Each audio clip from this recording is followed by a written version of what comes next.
j'ai choisi ce biais mais qui va quand même reprendre le mouvement du livre. Alors je dis juste le mouvement du livre qui est en 3 parties, une variation autour des lieux, avec une première partie qui s'appelle lieux, enfin qui est autour des lieux eux-mêmes, lieux anthropologiques, une deuxième partie où j'emprunte à un géographe la notion d'hyperlieu, et puis une troisième partie, alors là c'est un néologisme autour de la notion d'hypolieu, et vous allez reconnaître dans la façon dont je vais parler alors peut-être quelque chose qui vous choque, c'est le singulier de la littérature européenne, mais comment depuis l'Afrique, ce bloc qui est arrivé peut-être pas dans les meilleures conditions, qui est arrivé de façon un peu surplombante au-dessus du continent africain, c'était un bloc, donc c'est un singulier. Et il y a Édouard Saïd, dans Culture et impérialisme, a des réflexions très intéressantes dans un dialogue qu'il engage avec le fondateur des Cultural Studies, Raymond Williams. Il a des réflexions très intéressantes sur le fait que la sublimation de la très haute idée que l'Europe se faisait de sa littérature et de sa culture, donc cette spiritualisation extrême, a été un élément très important pour la conquête coloniale. C'est-à-dire que ça a donné une telle confiance en elle à l'Europe qu'elle a pu faire, d'une certaine façon, et déployer une énergie considérable pour conquérir une très grande partie du monde. Donc il fait cette association entre la violence coloniale, puisque Édouard Saïd parle pour les colonisés et témoigne de la violence qui s'est exercée, avec cette très haute idée. Alors, c'est Raymond Williams qui emprunte à Matthew Arnold, cet intellectuel anglais de l'époque victorienne, d'une sublimation de la littérature, de cette littérature anglaise ou européenne qui s'appuie sur les plus grands auteurs qui se sont élevés au-dessus des intérêts particuliers et qui sont une littérature qui se situe dans l'aérien à un très haut niveau. Et ça, cette association entre une conquête militaire très matérielle et la très haute idée de la culture a permis finalement d'exercer la violence qui s'est exercée, mais aussi à l'Europe de se répandre. Donc c'est le point de départ, c'est pour ça que je reprends à Bruno Latour, peut-être si vous connaissez Bruno Latour qui vient de nous quitter, qui a influencé beaucoup le livre dont on parlera tout à l'heure. Ce petit livre qu'il a publié il y a 7 ou 8 ans maintenant, Où atterrir. On aurait pu dire aussi comment écologiser la littérature européenne, mais comment la faire revenir de ces grandes hauteurs spirituelles sur le terrain, comme les troupes coloniales, comme les explorateurs ont été aussi sur le terrain africain. L'alibi colonial, qui, encore une fois, pour Saïd, est plus qu'un alibi, ça a vraiment été un vecteur d'une supériorité de la civilisation européenne, n'est pas étranger à la sublimation du patrimoine ou du canon littéraire européen. C'est en tout cas la thèse de Saïd, qui a une modalité très particulière de patrimonialisation de la littérature. C'est-à-dire qu'on patrimonialise ce qui est extrêmement élevé, qui a une grande hauteur spirituelle. Ce qu'on considère, ce qu'on associe à une grande élévation spirituelle. Or, le canon littéraire, ce patrimoine littéraire, a été mobilisé, c'est la thèse de Saïd, au service de l'impérialisme. Il est donc difficile de reprocher aux colonisés de le saisir en bloc, notamment lorsqu'il s'agit de le combattre. Les écrivains, anticolonialistes notamment, semblent voués à régler leurs comptes à un patrimoine européen qu'on leur a livré dans de bien douloureuses conditions. Alors régler leur compte, ce n'est pas forcément le détruire, mais ça va être, ma ligne de lecture, le rendre plus écologique, le rendre moins violent, et lui désamorcer son potentiel de violence ou de justification de la violence. C'est dans ce contexte que d'intéressantes stratégies vont être inventées au cours des décennies du XXe siècle pour saper l'autorité du patrimoine littéraire européen, telle qu'elle s'est imposée en contexte impérial. En situation postcoloniale, s'engage une bataille, ce qu'on pourrait appeler une bataille autour du canon, bataille à laquelle se mêlent des intentions éco-poétiques. Ce sera ma piste de lecture. Je voudrais présenter 3 exemples précis, donc c'est les 3 propositions venues d'Afrique. 3 façons différentes de mener la bataille sur le terrain pour des écrivains africains. Pratiquer la guérilla, ça va être le cas d'un grand écrivain du Nigeria qui s'appelle Chinua Achebe.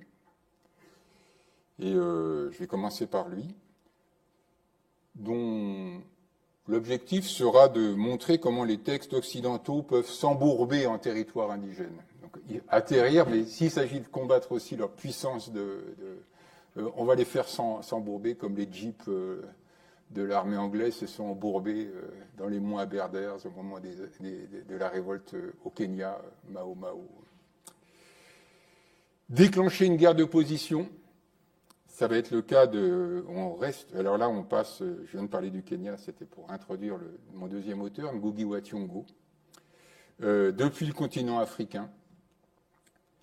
Et puis, alors on bascule dans des modes d'action malheureusement dont on parle beaucoup, hein, préparer des attentats. Donc Sonny Laboutansi parle même d'une littérature terroriste, avant qu'on soit dans cette période enfin quoique ça commençait déjà, mais on n'en parlait pas autant parce que ça n'avait pas touché l'Europe. Préparer des attentats avec Sonny Laboutansi en s'immisçant dans les œuvres monumentales européennes. 3e façon de l'écologiser. Il n'y a pas de violence chez Sonny Laboutansi. Les attentats enfin, il y a de la violence, mais son objectif est pleinement humain. Il se réclame toujours de l'espoir et de l'humain. 3 stratégies qui engagent des rapports différents au continent africain, qu'il est intéressant de distinguer pour faire apparaître les enjeux éco-poétiques de telles batailles. Parce que l'hégémonie culturelle occidentale est un piège postcolonial dans lequel risquent de s'enferrer les écrivains africains, il leur faut mobiliser d'autres ressources et sortir non seulement du périmètre des champs littéraires européens, où ils sont de toute façon que très difficilement admis, pour des raisons dont je parlerai très rapidement, mais plus largement du champ de la production culturelle. Les 3 batailles que nous allons présenter ne sont pas simplement des batailles culturelles. Elles interrogent les conditions d'émergence des œuvres littéraires. Elles mobilisent des milieux dans lesquels elles éclosent et se développent. En ce sens, le champ de bataille, ce n'est pas simplement une lutte culturelle contre l'hégémonie, mais une lutte éco-poétique aussi, hein, qui va engager des lieux contre d'autres lieux.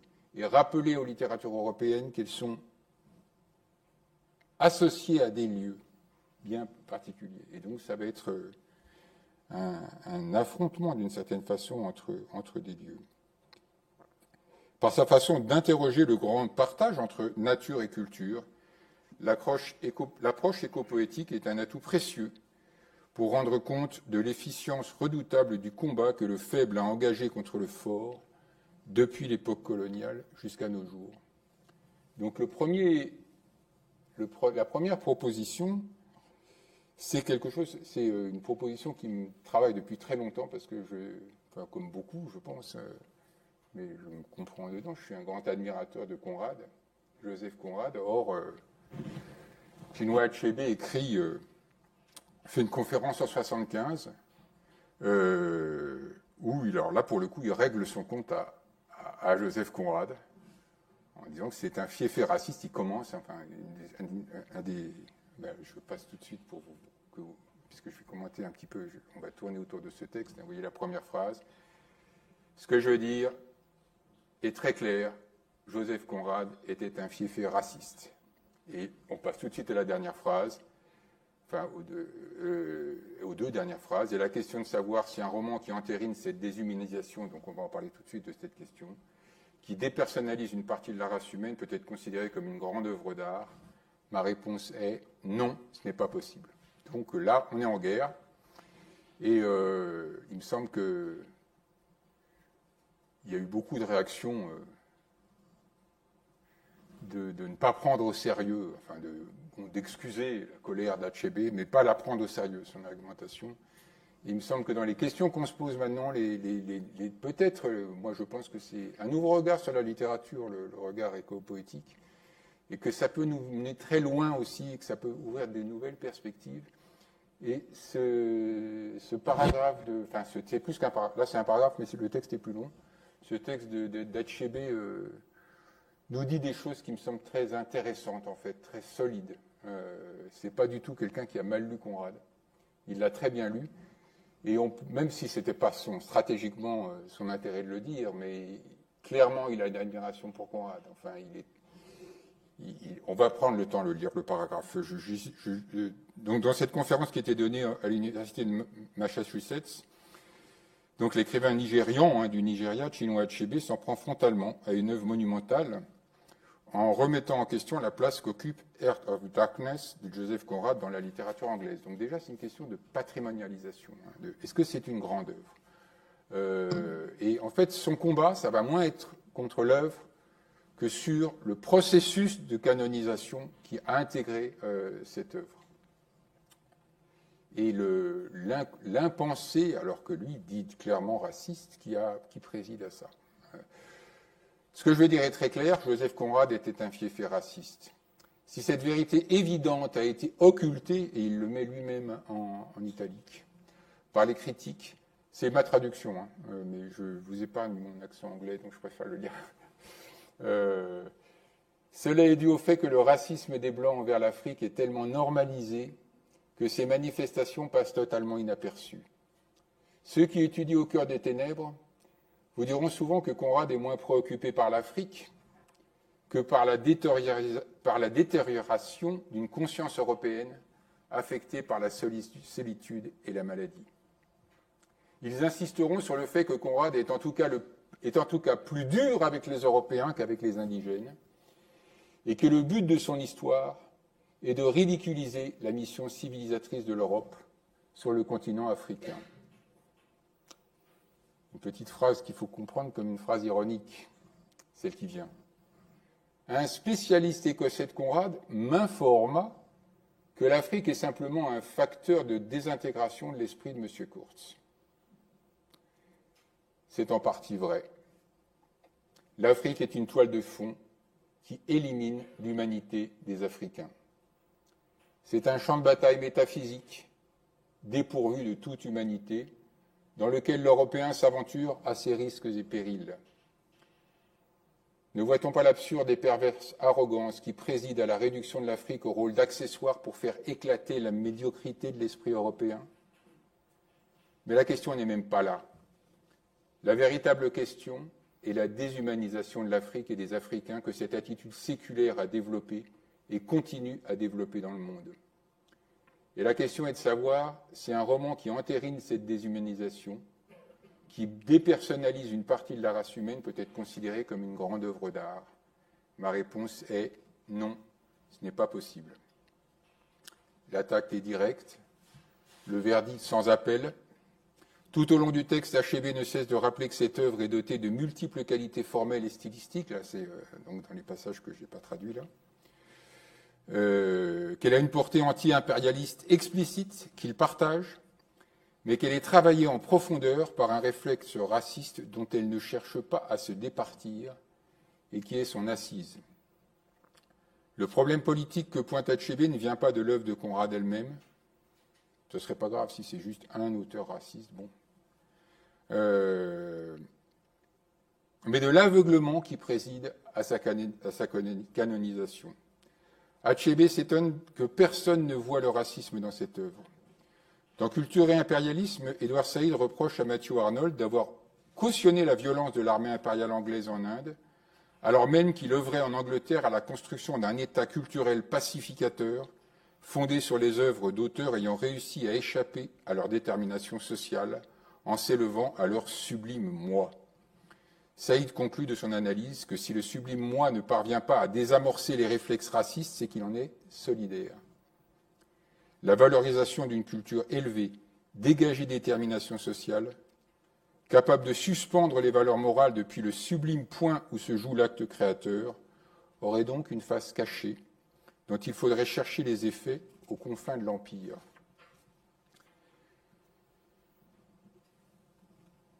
Les célèbres pages du journal de Kafka consacrées aux littératures mineures peuvent être lues à l'aune du problème racial que soulève Achebe.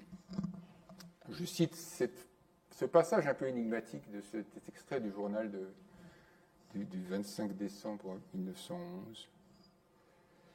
Ce qui, au sein des grandes littératures, se joue en bas et constitue une cave non indispensable de l'édifice, se passe ici en pleine lumière. Donc ici, dans les petites littératures. Ce qui, là-bas, dans les grandes littératures, provoque un attroupement passager, n'entraîne rien de moins ici qu'un arrêt de vie ou de mort. Donc ici, on pourrait traduire pour nous en Afrique, dans les colonies. J'interprète Kafka. Cette phrase reste très énigmatique, en fait, donc on s'en sert pour ce que je m'en sers pour mon propos. La sélection des grandes œuvres appelées à constituer un canon littéraire stratifie le corpus à la façon d'un édifice qui a besoin de fondations pour tenir debout. Ça, on peut le comprendre comme ça. Sauf que cette cave, elle est non indispensable, nous dit. Tout l'enjeu est de comprendre ce qui se passe dans la cave. Les acteurs du champ littéraire, donc les approches bourdieusiennes, sont à l'intérieur de l'édifice. Et la sociologie de la littérature nous permet d'analyser les mécanismes qui permettent à chacun d'améliorer sa position dans l'immeuble, c'est-à-dire de monter dans l'étage supérieur. Mais elle ne nous permet pas d'accéder à cette non indispensable cave. Pourtant, c'est là, ça sera ma proposition, que travaille l'impensé raciste dont parle Achebe. Ce n'est pas dans la machinerie sociale, et en ce sens, une définition de l'éco-poétique ou de l'éco-critique, ce serait de dire, si on veut faire une lecture éco-poétique, c'est pas la sociologie de la littérature, très bien, elle donne comme base le cadre social. Mais le cadre social, il n'est pas suspendu dans l'air, il est aussi posé sur une terre, il a atterri. Et le cadre social, il est posé sur la planète, sur des sols. Et la cave, elle est dans les sols. La cave non indispensable, elle est dans les sols. Elle n'est pas dans les profondeurs des rouages sociaux, ce qu'analyserait Bourdieu. Son champ. C'est là que le racisme, il faut aller le chercher. C'est pas, enfin, la mécanique raciste c'est pas simplement qu'un phénomène culturel et social. C'est aussi, il y a une dimension éco-poétique. Dans l'introduction de son livre sur les frontières racialisées de la littérature française, Sarah Dvornotsky, qui est venue donc ici il n'y a pas très longtemps, emprunte à Toni Morrison la métaphore de l'aquarium.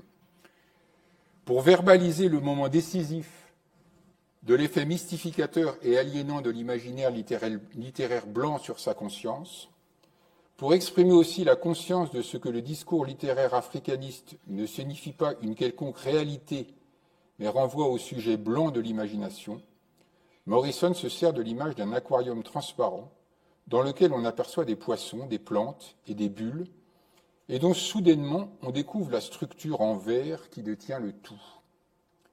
L'aquarium lui-même sert de métaphore pour désigner la normativité, jusqu'à un certain degré invisible d'un imaginaire dominant racialisé. Grâce à cette métaphore, elle parvient à rendre visible la color line littéraire et la normativité invisible qui en émane, affectant les imaginaires et structurant le disciple et l'indicible de la littérature américaine. À l'intérieur de l'aquarium, il est possible d'aborder tous les sujets, avec la plus grande liberté, de défendre les positions honnêtement les plus antiracistes, d'aiguiser sa conscience critique. Mais tant que la paroi de verre de l'aquarium n'aura pas éclaté, la violence raciale restera maintenue à l'extérieur, dans l'indispensable, comment il dit, j'ai oublié la cave non indispensable de l'édifice. Les subalternistes indiens nous donnent des outils précieux pour comprendre ce qui se joue dans la cave de ces grandes littératures européennes, on va dire. En définissant les subalternes comme ceux qui subissent une domination sans hégémonie, Ranajit Guha fait apparaître cette strate infraculturelle où s'exerce une violence non filtrée. Kafka disait un arrêt de vie ou de mort, au sein de populations condamnées au mutisme. De façon très intéressante pour nous, une des preuves qu'Achebe mobilise pour attester du racisme du roman de Conrad n'est pas étrangère aux analyses éco-critiques. Achebe montre, citation à l'appui, que les portraits de nègres les plus insultants, alors le nègre, c'est le terme qu'il va utiliser, concernent des personnages qui sont sortis de leur environnement attendu. Je ne sais pas si vous avez le cœur des ténèbres en tête, mais il décrit notamment son mécano. Il a un mécano et la description est effectivement grotesque. Enfin, c'est insupportable de la lire, dès qu'on est sensibilisé à la question, en tout cas. En ce cas, le réflexe raciste se manifeste ouvertement. Tant que les primitifs restent à leur place, en l'occurrence au cœur de la forêt congolaise, ils sont susceptibles d'hériter d'une certaine dignité, alors le mot est trop fort, environnementale, en tout cas d'une non-humiliation directe. Pas d'une dignité, parce que justement ce que va reprocher notamment derrière, c'est qu'il ne donne aucune dignité à la forêt, Conrad. En fait, il ne connaît rien à la forêt, il est complètement au-dessus, il n'est pas du tout dans la forêt.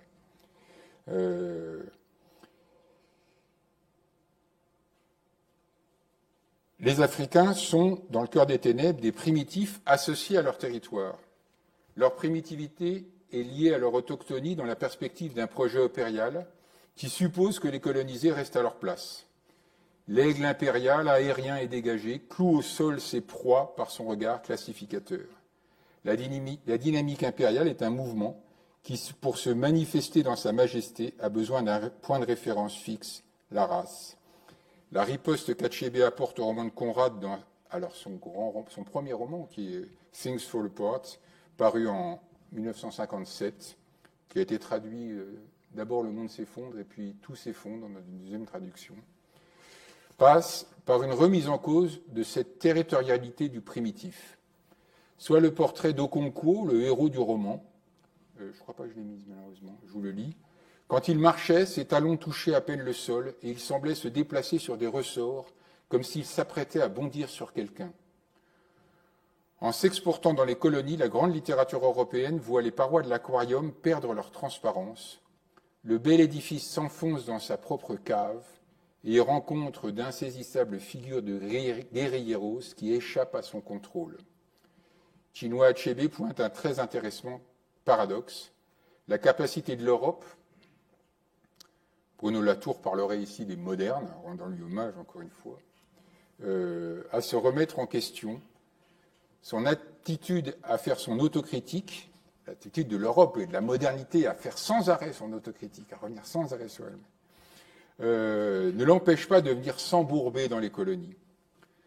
Dans la trilogie africaine de Chinua Achebe, dont Things Fall Apart est le premier volet, Chinua Achebe montre la façon dont le colonisateur, aussi convaincu soit-il de la supériorité de la civilisation et du bien fondé de son entreprise, s'enlise dans le continent, à l'instar de M. Green, un Anglais qui rêvait d'une vie vouée à l'action civilisatrice à son arrivée en Afrique dans les années 50.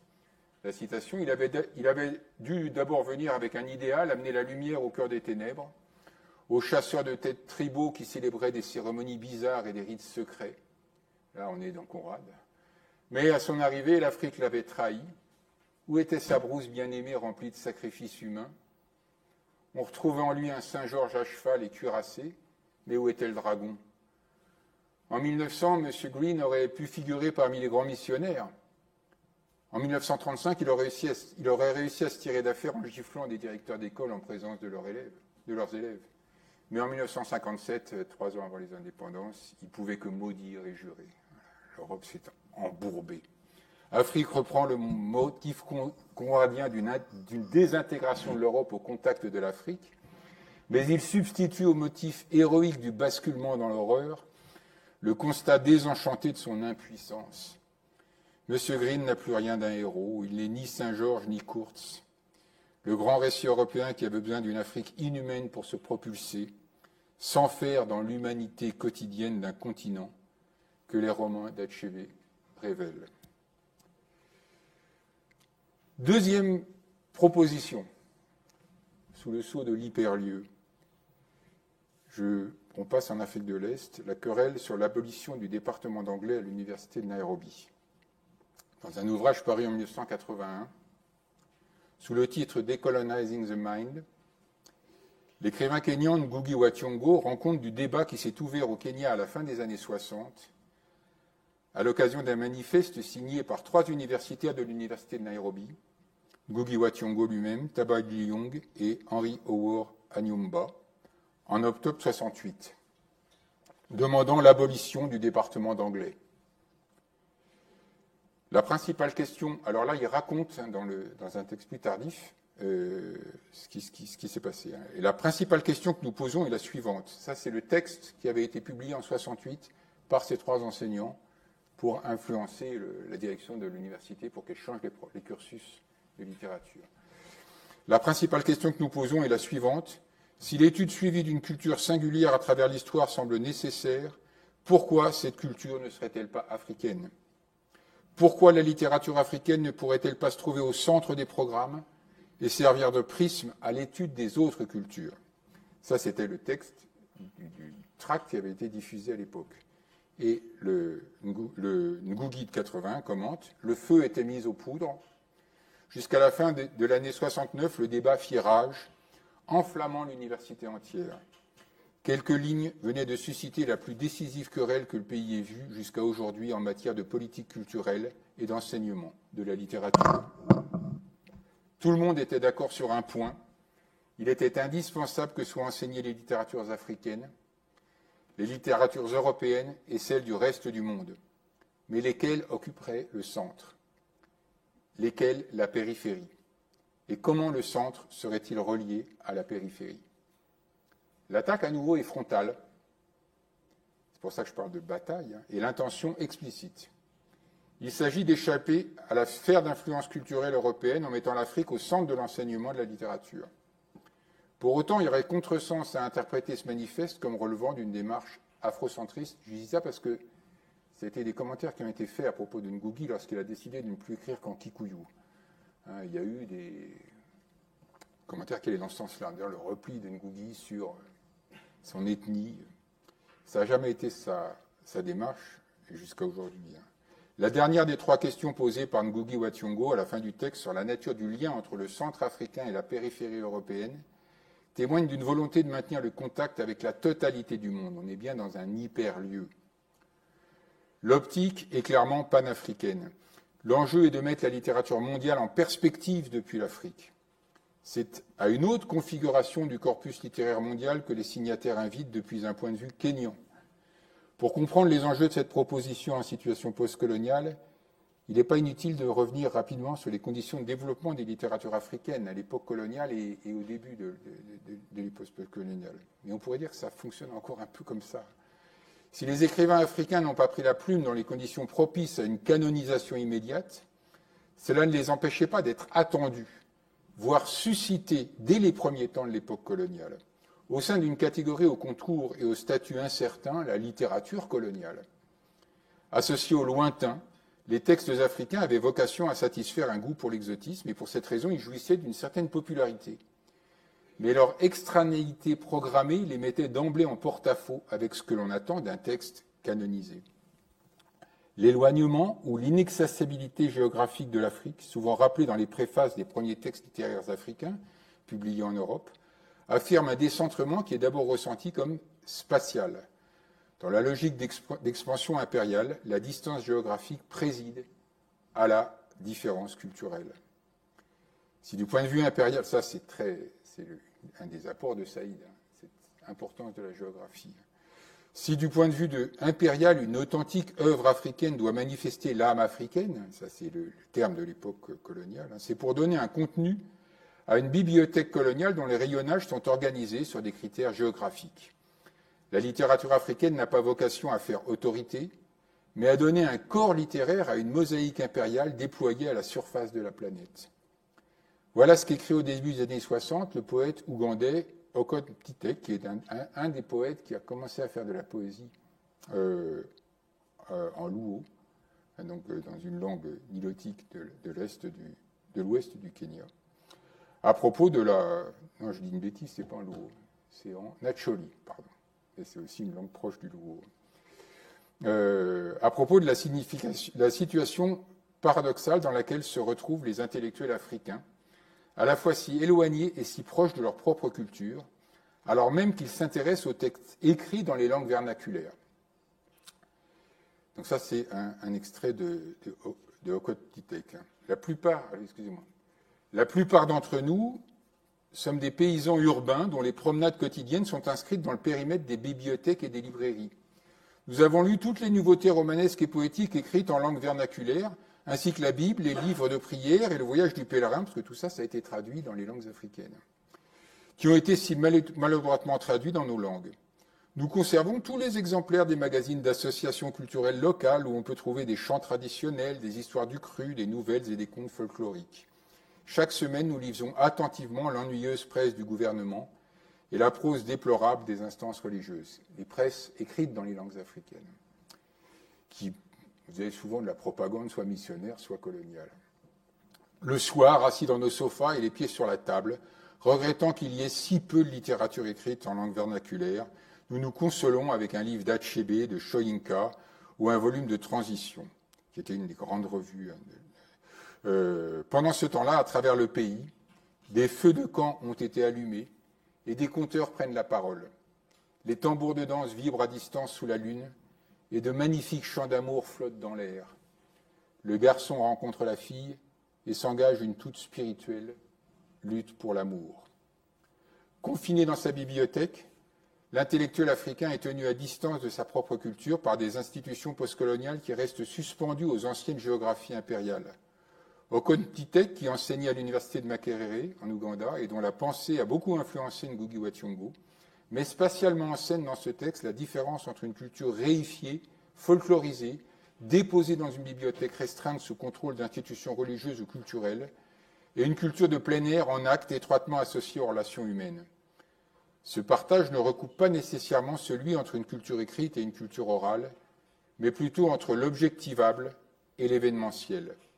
Avant Édouard Saïd, Okotitek part en guerre contre l'idée d'une culture institutionnellement réifiée, alors qu'elle est, selon lui, indissociable de la manière de vivre d'un peuple. C'est une citation. Il n'est donc pas étonnant que les offensives proviennent de l'institution universitaire, qui, peu de temps après l'indépendance du Kenya, est un lieu de résistance aux compromis néocoloniaux du gouvernement de Jomo Kenyatta et veut gagner confiance en ses capacités d'autonomie intellectuelle et pédagogique.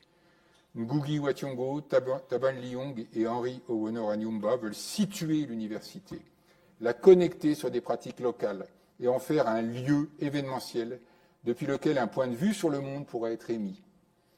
On pourrait reprendre la notion de perspectivisme proposée par Viveros de Castro, pour rendre compte de cette proposition et pour repenser la dualité centre-périphérie, non pas en termes de pouvoir ou d'hégémonie, mais de point de vue. Le centre, pour Ngugi et ses collègues, ce n'est pas ce qui fait autorité, mais ce qui permet le point de vue.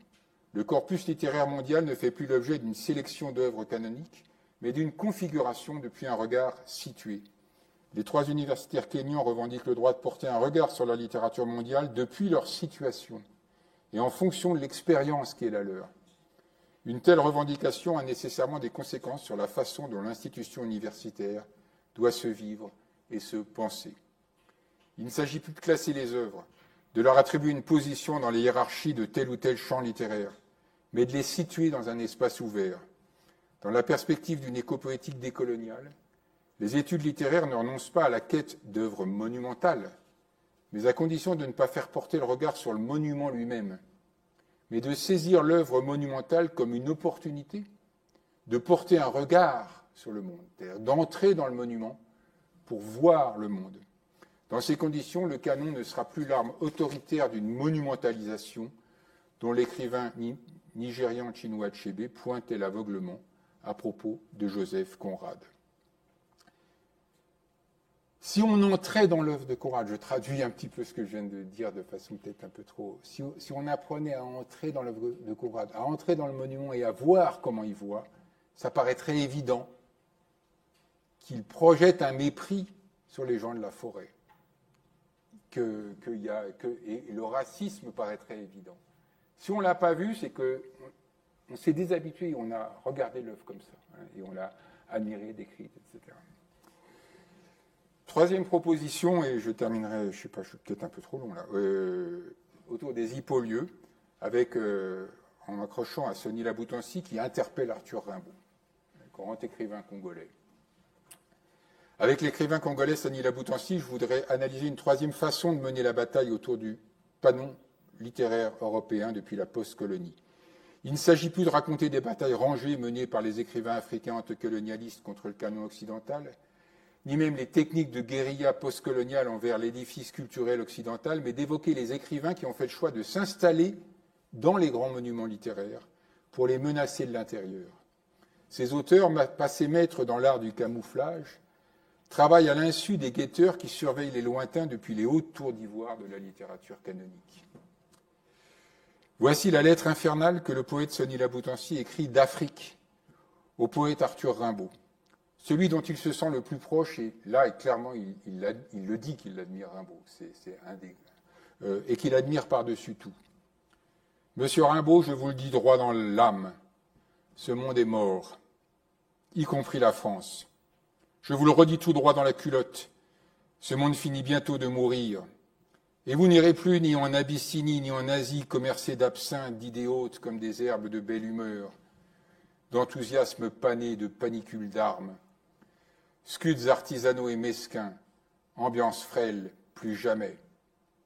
Je saute, c'est un long poème, je vais à la fin. C'est fini, monsieur Arthur. À moins d'un écoulement d'artères, vous ne sauterez plus tous les buissons de la connaissance, intimement liés au profit. Sonny interpelle Rimbaud directement au cœur. Son acte de parole se veut sans appel, comme s'il avait réussi à trouver la bonne place pour s'adresser à un grand poète français et lui dire ses vérités. La force de ce poème vient d'une énonciation située au cœur de la place, depuis l'intérieur de l'œuvre de Rimbaud. C'est d'Afrique, et en particulier depuis un Congo livré à la prospection pétrolière à partir des années 80, que Sonny parvient à énoncer l'exact point de rencontre entre l'âme et la culotte, entre le poète et le trafiquant. Il ne s'agit plus, comme le faisait Achebe, d'analyser l'incapacité de l'institution littéraire anglaise à voir le racisme de Conrad, mais d'entrer dans la poétique de Rimbaud pour défaire le pacte spirituel qu'il a noué à l'Empire. Dans l'ouvrage qu'elle consacre au manuscrit de jeunesse de Sonny Laboutancy, Céline Gaoungou montre l'usage très particulier que ce dernier fait de grands auteurs français comme Victor Hugo, Charles Baudelaire, qu'on lui reprochait de plagier lorsqu'il était sur les bancs de l'école. Et je cite Céline Gaoungou, « L'écrivain traite le mal par le mal et recourt aux vertus purgatives d'un mimétisme assumé et d'une écriture au second degré. Adepte d'une esthétique de la grimace, il détourne images, mots et séquences en les tirant vers l'outrance et la caricature. Le mimétisme est une arme de guerre que les gardiens du canon ont clairement identifiée en brandissant l'accusation de plagiat. Crime d'auteur, un ouvrage récent d'Anthony Mangeon sur l'association du plagiat et de l'assassinat dans quelques intrigues littéraires, fait une place importante aux littératures africaines et postcoloniales. Les bons élèves, ceux qui recopient les textes des grands auteurs dans leurs cahiers d'écoliers depuis les colonies, s'avèrent être des assassins en puissance. Dans la lettre qu'il adresse au piscopie nègre d'écrivains célèbres, Yango Wologwem, le plagiaire le plus célèbre de la littérature africaine, puisqu'après avoir été primé par le prix Renaudot, son livre a été retiré de la vente et censuré pour plagiat, accusé de plagiat. Yango Wologwem invite à composer les livres comme de gigantesques compilations pour entraîner le lecteur dans l'épaisseur de la vie. Je cite, « Et voilà le genre de mécanisme qui vous offrira le travail tout cuit. » Il parle aux écrivains africains, aux futurs écrivains africains. À vous de trouver pour le public la sauce à faire passer le plat. Car dans le roman, dans tout roman et même dans le plus descriptif, le décor ne figure que quand on est à l'intérieur des personnages. Quand ces descriptions se présentent comme un document, c'est du surajouté, de la petite histoire, une pilule redorée pour paraître digestive. Autrement dit, cher Négraille, c'est du dehors qu'on regarde, mais ce n'est pas vraiment le dehors qu'on regarde. Et la fiction du roman ici est propre à vous rappeler la vie de chacun, en tant que cette vie est une histoire, entrecoupée certes, mais dotée d'une certaine épaisseur. C'est cette épaisseur, précisément, que s'efforce de faire revivre la lecture. Mais cette épaisseur, tout l'art de l'auteur consistera à savoir la sous-tendre. On comprend dans ces conditions que l'on lise des beaux livres qui sont comme écrits en une sorte de langue étrangère. Il n'est pas question d'innutrition par les œuvres du patrimoine littéraire mondial. La stratégie consiste à poser un décor pour l'occuper et le sous-tendre d'une épaisseur. Yambolo Gwem invite les nègres à se déguiser en écrivains pour occuper la place. L'art de Sony est une remarquable application des recommandations de Wolo Gwem. Céline Gaoungou propose une convaincante lecture métalittéraire de l'épisode du roman inachevé La planète des cygnes, qui voit Franz et Joseph, donc deux personnages, creuser un tunnel depuis une cellule où ils sont enfermés. Creuse seulement. Nous creusons des histoires. Je ne sais plus si je l'ai mis, non, je ne l'ai pas mis. Creuse seulement, nous creusons des histoires. Tant qu'on a encore une goutte de force là-dedans, il faut creuser. Parce que la vie, c'est là-dedans. On la creuse. Life is not a book. Creuse. C'est depuis l'intérieur de la cellule que Sony chercherait à échapper à la tutelle des maîtres. Le mimétisme est une technique de camouflage pour ceux qui s'apprêtent à perpétrer un attentat. Il permet de creuser son trou à l'ombre des grands auteurs et d'installer un poste de peur. C'est une citation de Sony que je vous donne entier dans la préface d'un de ses grands romans qui s'appelle La vie et demie. J'installe un poste de peur dans ce vaste monde qui fout le camp. Ça résonne aussi à ce dont on parle beaucoup actuellement, de crise écologique, pour comment sortir du déni de la crise, sinon instiller d'une certaine façon une peur, pas une angoisse paralysante, mais une peur, une inquiétude. Sinon, on ne réagira pas, on n'acceptera pas ce qu'il faut qu'on fasse. Donc, installer un poste de peur au sein du canon. L'écrivain périphérique creuse des galeries à l'intérieur du canon littéraire. Il ne s'agit pas de revisiter les œuvres, mais de les mettre en vertige en y ouvrant un autre espace. C'est ainsi que les stratagèmes ingénieux des domestiques clairement démarqués de Scapin ou de Figaro dans le théâtre de Sony, dans diverses pièces de Sony, n'entraînent jamais le bonheur des jeunes amoureux, mais l'ouverture d'un trou vertigineux, annonciateur d'apocalypse. Le personnage dramatique démarqué des pièces françaises annonciatrices des Lumières sert désormais à annoncer ce que Sony appelle le cosmocide. Voilà, j'ai terminé mon parcours. Donc, dans les trois cas qu'on a évoqués, la bataille autour du canon tourne à la guerre des mondes. Même dans le cas de l'attaque d'Achebe envers Conrad, il ne s'agit pas de délégitimer telle ou telle œuvre, mais de rendre visible le monde dans lequel elles sont légitimées et de révéler la situation particulière de ce monde. Encore une fois, je fais beaucoup de références à la Tour, mais j'ai du mal à... La Tour dit qu'il ne s'agit pas de casser les modernes, simplement de faire atterrir les modernes, comprendre sur quel sol ils sont installés, sur quel laboratoire, etc. La science moderne notamment, il n'est pas suspendu. Lorsque l'intellectuel indien Dipesh Chakrabarty invite ses contemporains à provincialiser l'Europe, c'est un titre d'un de ses textes, il n'incite pas des armées venues de mondes lointains à circonscrire ou encercler l'Europe. Il invite plutôt l'Europe à comprendre qu'elle voit le monde depuis un lieu et que ces monuments littéraires ne sont pas des forteresses militaires, mais des tours de guet, d'autant plus fermement situées qu'elles sont élevées. Et je vous remercie.